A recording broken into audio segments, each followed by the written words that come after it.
You look beautiful. You too. Oh, good, good, good. It's been just a little crazy with the fires, but we are getting better and better. I know. Hopefully I don't start coughing. It kind of like triggered a little asthma lately, but so far so good. All right. And Cari is alignment expert and the host of the Good Curves podcast. Through her decade in fitness, she created a body alignment program that helped women around the world recover from burnout and achieve long-lasting, sustainable, and fulfilling approaches around their personal and fitness. Welcome, Cari.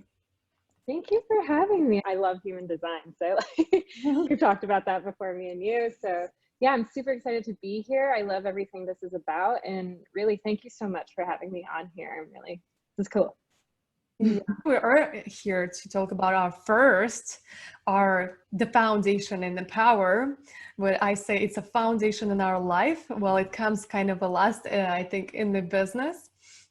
After realigning everything else, that's where you start to really go for it and execute and really have that energy to put everything in, right? Because we can't act without really having the idea and alignment and really be open in our hearts.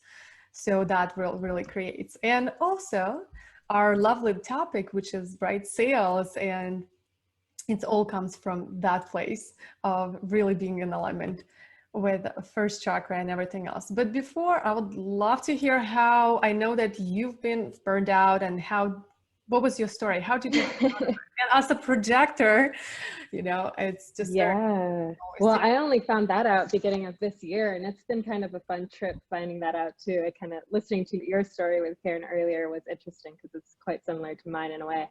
But yeah, I mean, I burned out at 25, and if you're into human design, I'm a 4/6, so like we tend to go through life faster, I guess. That's what they say. I don't know.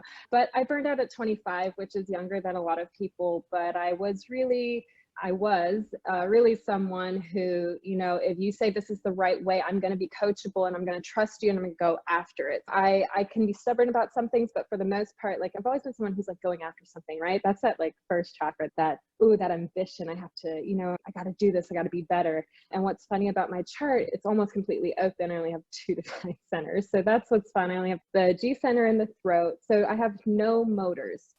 And I know if you don't know human design, it's okay. This is for the human design people. We'll be merging from the human design. Yeah, it's kind of. Have we? Okay. So you guys, you got to watch that into order and watch them all, not just one by one.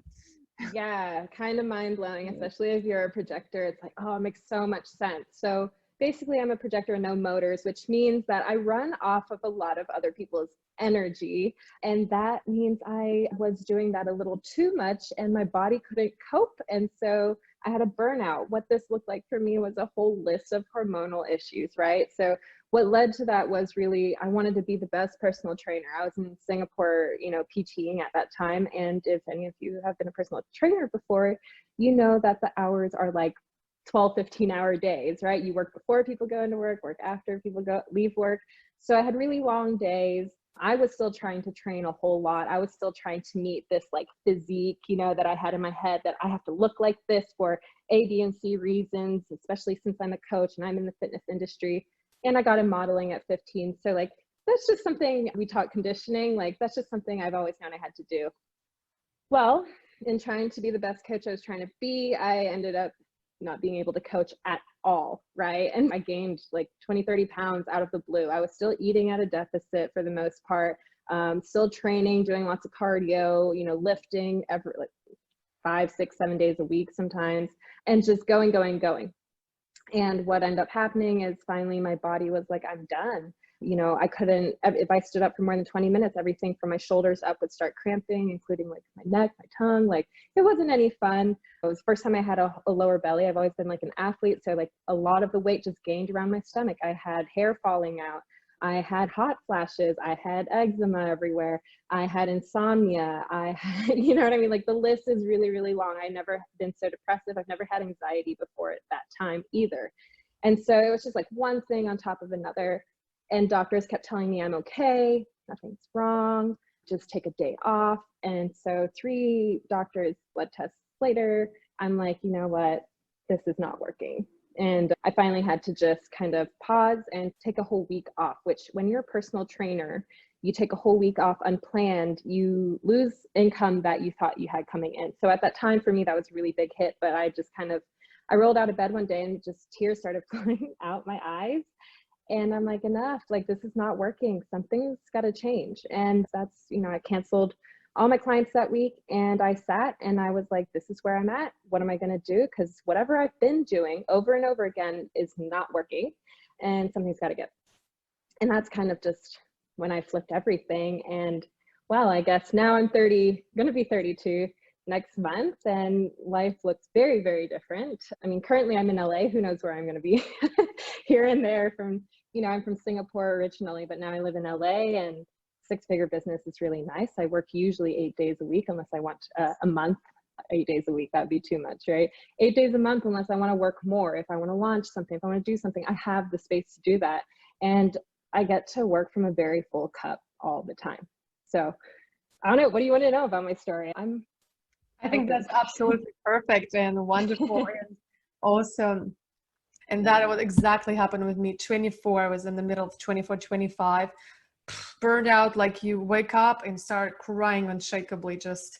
And my mom, I was in my parents' house, and my mom was like, what's going on? And she's like, what happened? And like, literally, I just opened my eyes and I was just like shaking and crying. And I was like, enough, it's enough.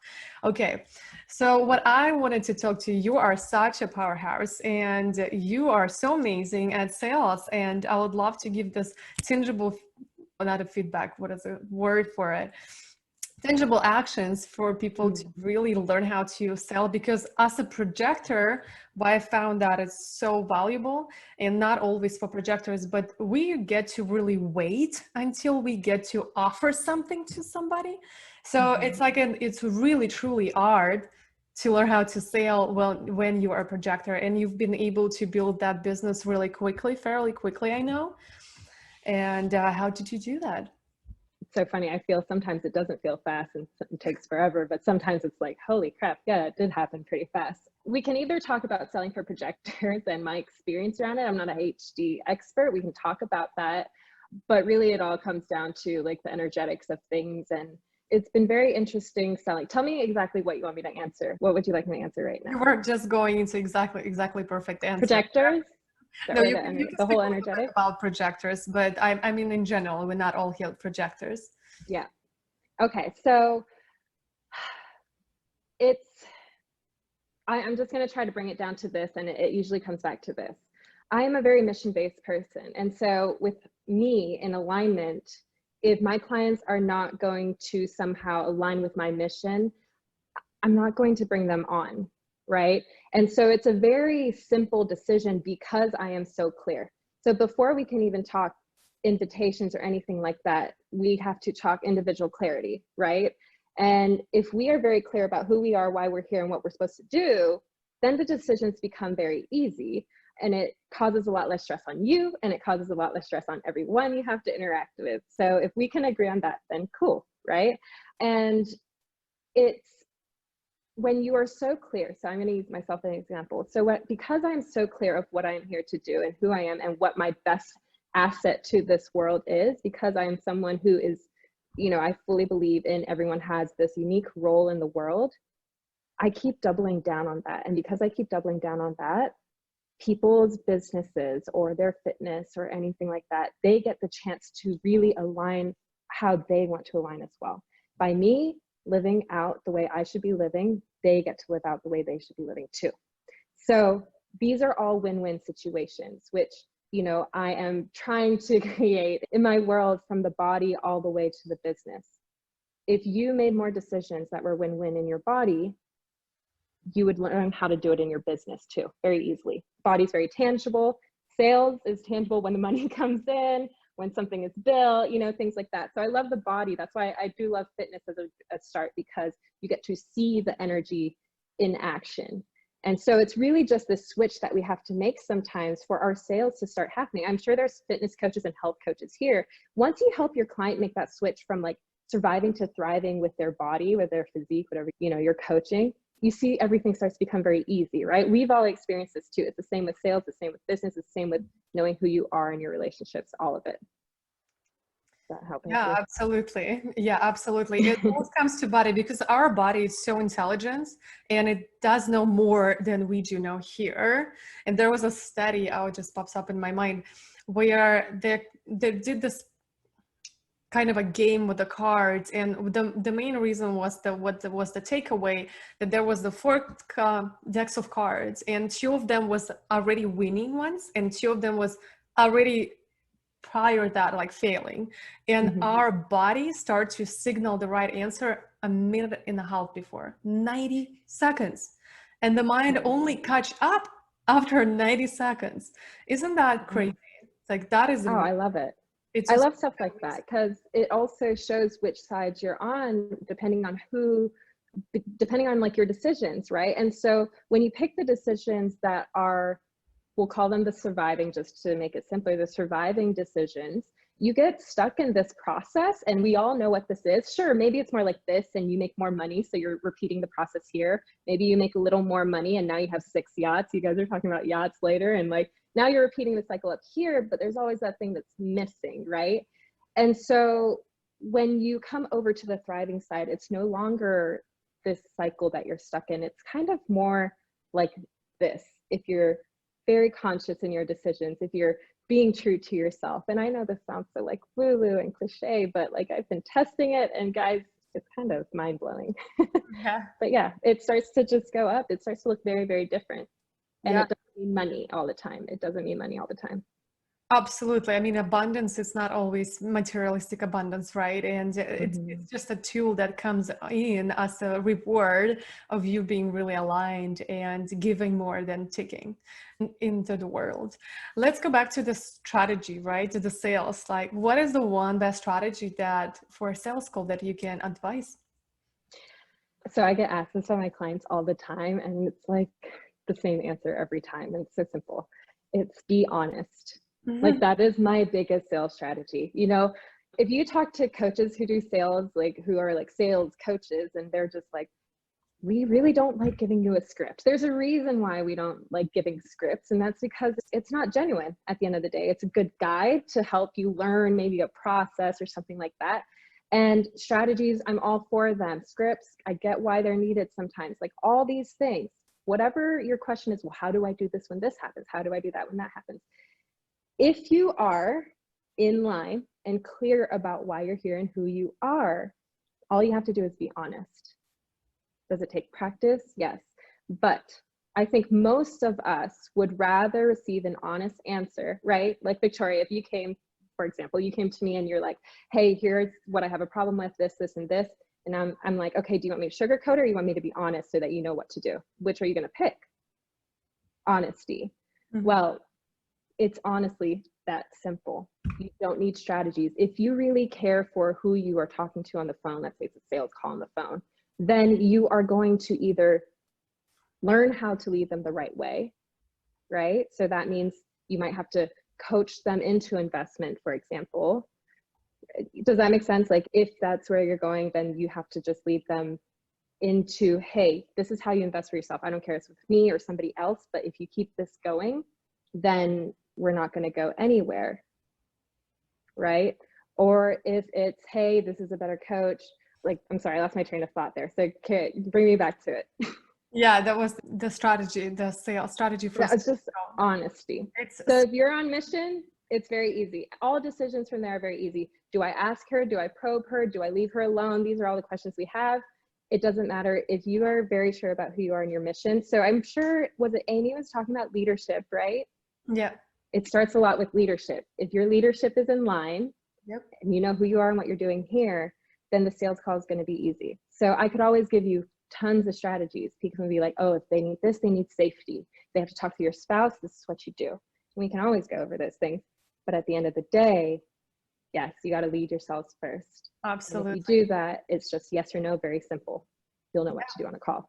Well, awesome. I think honesty, it's always comes first, and integrity, which right our third chakra, integrity, so much in there. And the honesty is just, It's always the biggest value, I guess, must be in business, because you might be able to build a business without honesty, but it will fall apart and Yeah.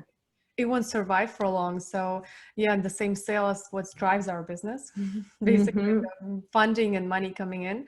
And that's what all comes from honesty.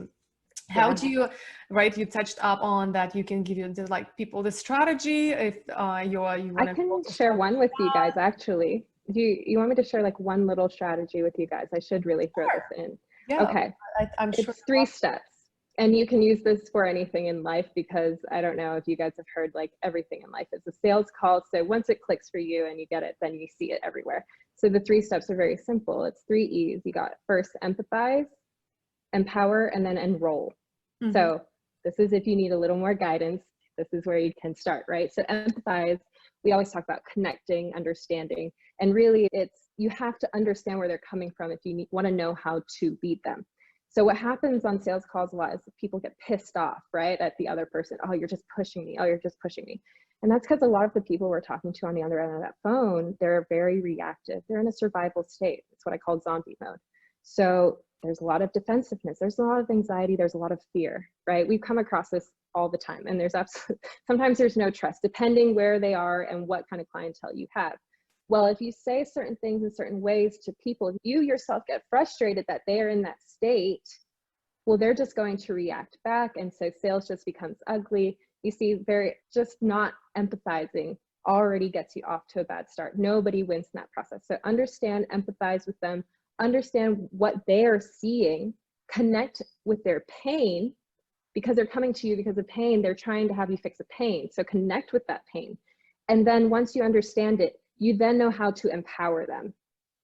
So when you empower them, you give them the courage to really just leap, right? You're helping them build that courage. You're reminding them, hey, remember all these things you've achieved before? There's no reason why you can't achieve something else now. Hey, you're not looking at all these things that you've already done successfully. All you've been focusing on is your failure. You actually have all the skills to do X, Y, and Z, right? Empower. We can usually empower people a lot better than they can empower themselves. That's usually the case, right? So once they come to this empowerment and they start believing, yeah, you know what? I have been settling, and I am ready to do things different. I don't need to stay treading water, head just above the water all the time. Then you can enroll them. And it's not enrolling into my program or your program. I want them to enroll into themselves. Yes. When they enroll into themselves and they want to work with me, I will then coach them on how to work with me. And I say coach because when I work with people, it's usually they don't know how to invest in themselves yet.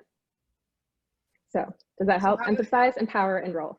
Absolutely beautiful. The next question goes just right next to it, and it's just perfectly right on. How do you deal with those money objections, right? Because I guess, well, they're real. It's a lot of mirrors. It's a lot of mirroring, but there's a lot, like, how do you deal with those money objections?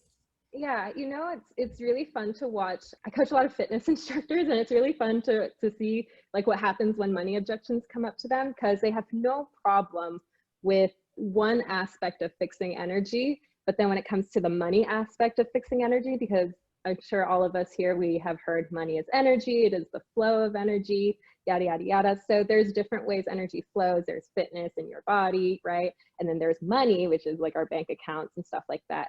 So fitness instructors or spiritual coaches or something, they're really comfortable with this section, right? They're comfortable with the fitness, the body, they're comfortable with the spirituality piece. But then you bring them to the money piece and they're just like, oh, never mind. It's okay. I'm not going to fix it. You know, like they just like, it crumbled us, right? And I'm saying that because I was the same way. And so if you recognize that whatever stories you've had, and people have talked money mindset a lot, you know, and whatever stories you've had, you being unable to talk a client through or coach a client through a money objection is getting in the way of their success. For me, their success means not ending up in a hospital with a mild stroke next week. That's what my client's success is when I work with burnout recovery, right? If it's business, their success means that they get to actually have financial freedom or an increase in income without being a slave to their business. Okay, so we have to be very clear what success is and who we're talking to with this.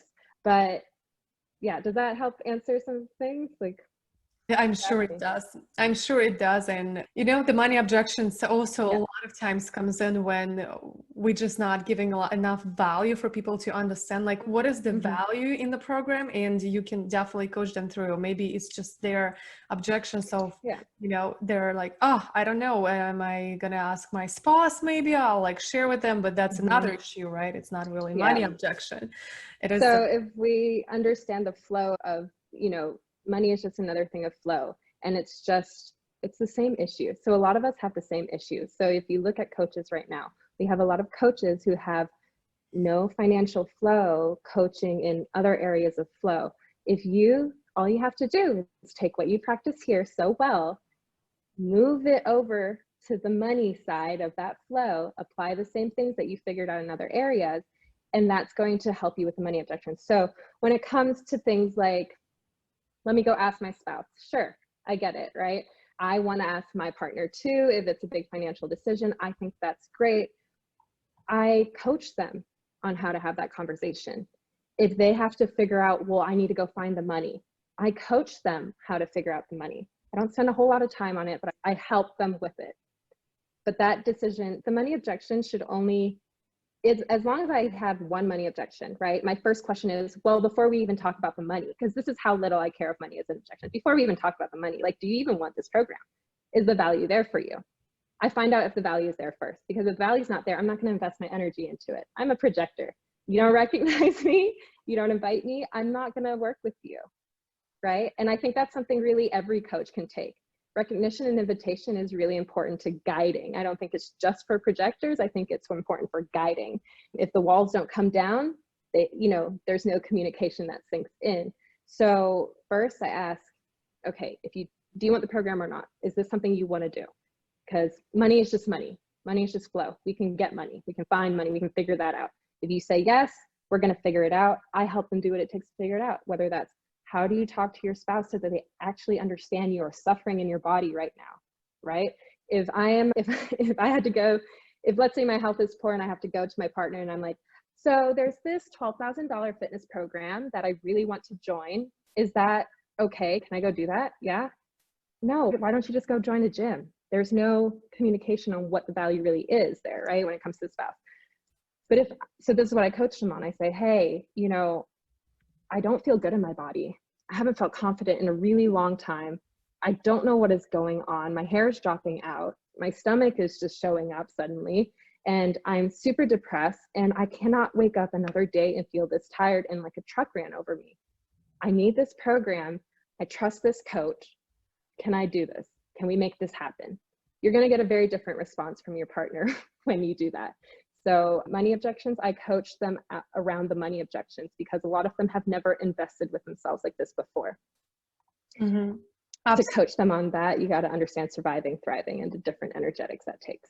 Mm-hmm. Yeah, absolutely. What would be your best advice to what not to do on the calls? What not to do on the calls? The sales call. So the very typical one that I see is someone explaining the whole how. So the goal of the sales calls is not for you to solve everyone's problems. Do I solve problems on my sales calls? Yeah, sure. Actually, we do solve a lot of problems. But sometimes I think coaches are solving the wrong problem. If someone comes to me burnt out and they have a whole nutrition like deficit problem, right? And I coach them on that call, then what do you think is usually going to happen after that? I can tell you after 10 years in fitness, they're going to do maybe one thing for a little short time and then there's nothing else because life keeps happening to them in this cycle. Life keeps happening, life keeps happening. So what I've learned the hard way, sadly, is that my first focus on a sales call is to teach them how to invest in themselves so that they can come into the program and I can actually teach them what they really need. Do they understand that that's what they need? No. Sometimes they're so stuck and busy in this cycle and they're treading water, they can't see it. Do I just let them go because they can't see it? And this is when things like invitations and stuff, I'm a self-projected projector. We get to do inner invitations. So we get a little more, I think a little more leeway in a sense than the other projectors. But I'm going to fight for the person on the other side of the phone or the other side of the table because I know my mission. And sometimes I understand that their brain fog is getting in the way too much, and they need me to help them see clearly so that they can actually make this first step that's going to change the rest of their lives. And so that's why I'm hearing things like, that sales call saved my life, because I'm mission based. I'm pulling through for these people. I want what's best for these people. I really don't give a shit about the money. I'm not money motivated. Hopefully we can cuss on here, but I'm not motivated. You know what I mean? Like, mission motivated. I don't care. I'm mission motivated. I got things to change in this world. Are we doing it or are we not? Are you ready or are you not? I love that. You're emotional? Think about it. Let me know. If you're emotional about it, then there's probably some, beliefs need to be overcome on the sales call. But I love when you said, right, I am going to do this because I know my mission. And that is the beautiful example of one person in their mission and knows exactly what their mission is. It's not about you, it's about them. And if you totally get it and you're sharing them openly and that is the driver for them to be healthy, and that is my mission, that's how you say it. It's not about money, it's about how I am going to transform them. And of course, if there's the right fit, right, you always make decisions from heart and looking for, if not right fit, you don't teach them, you just living your mission. And yeah, it's absolutely beautiful, just like walking example of the person who is on their mission and understand it really well. Because when people, right, we at the end of the 7 chakras are actually so I would love to you guys to know, do you have those pieces covered, right? You sell successfully, you complete your projects, you're implementing the strategies. Like you said, a lot of people, you give it to them and they're not implementing, and that is all about first chakra. And you keeping your bookkeeping and accounting, it's also going into over like business work. I feel like, when we are started from 7, and I did this on purpose because it's everything comes from the purpose, from the mission. Like, how could you even sell when you're not sure what your purpose is? What's your mission? What are you selling it for? What's the intention behind it? What's the vision for that person? And it's absolutely, we have people complete projects, they implement strategies, but they're not selling successfully. And the bookkeeping, it's a little out. And all right. Yeah. Well, that's very common, and it is so important. I feel like once you're not understanding money, they're not coming in. But when you want to understand them, the start comes in, and that's the bookkeeping and accounting, I guess. Yeah, it all goes into it. And, going back to who you are and everything, not everybody is made for bookkeeping. So if you're not, please hire someone to do it. Exactly. You hire somebody to do it.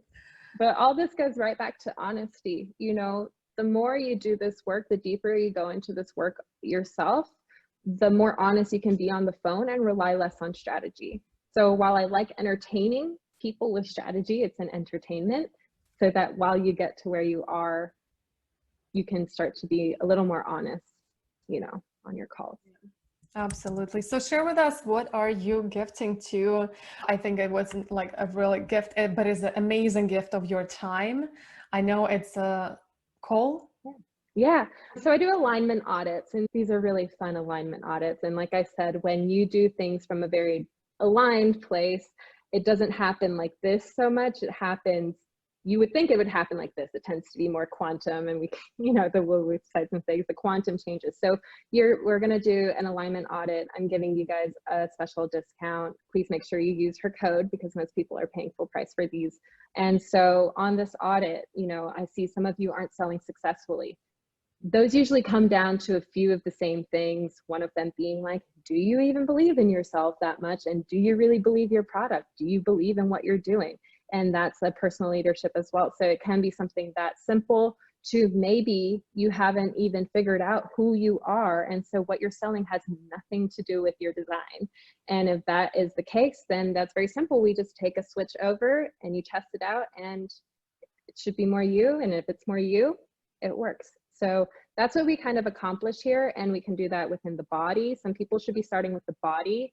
You know what? I'm going to go ahead. If you guys want a free fitness level quiz, that's going to show you where you are in your body as far as surviving or thriving. And you can get that on my platform. That one's really useful for the body. It's free. You guys can absolutely have access to that. But you're going to do identity, a lot of identity and a lot of business. So the identity and the business, you know, these two are usually what we're talking about in business. Who are you and why are you here? And I think you're the type of people who you want that to kind of be one and in line so that things are more efficient, especially projectors who don't have energy to waste.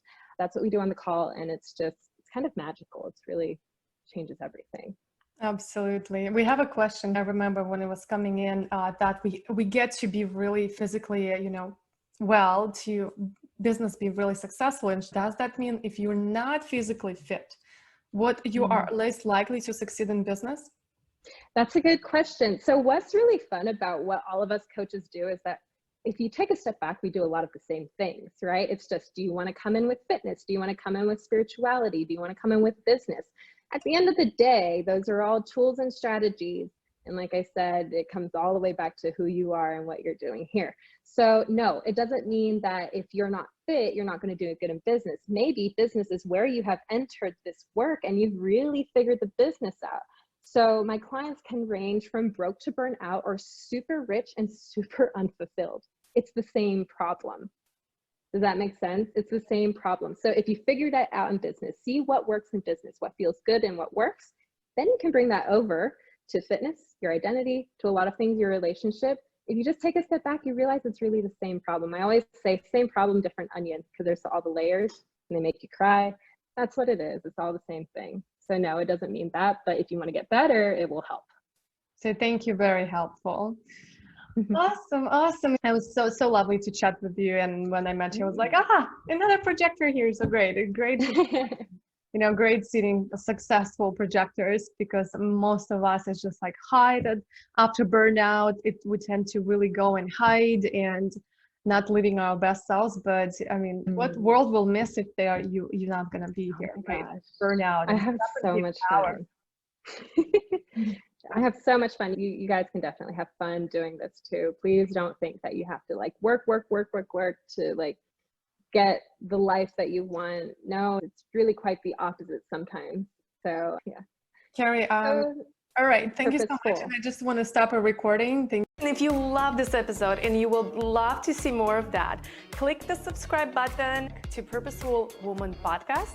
And don't forget to text us to stay in tune with the Purposeful community for awesome tricks by texting to number +1 401 399 4105. And we will link descriptions in the episode to all of that we mentioned today. Bye. Turn your one day to day one with a purposeful day.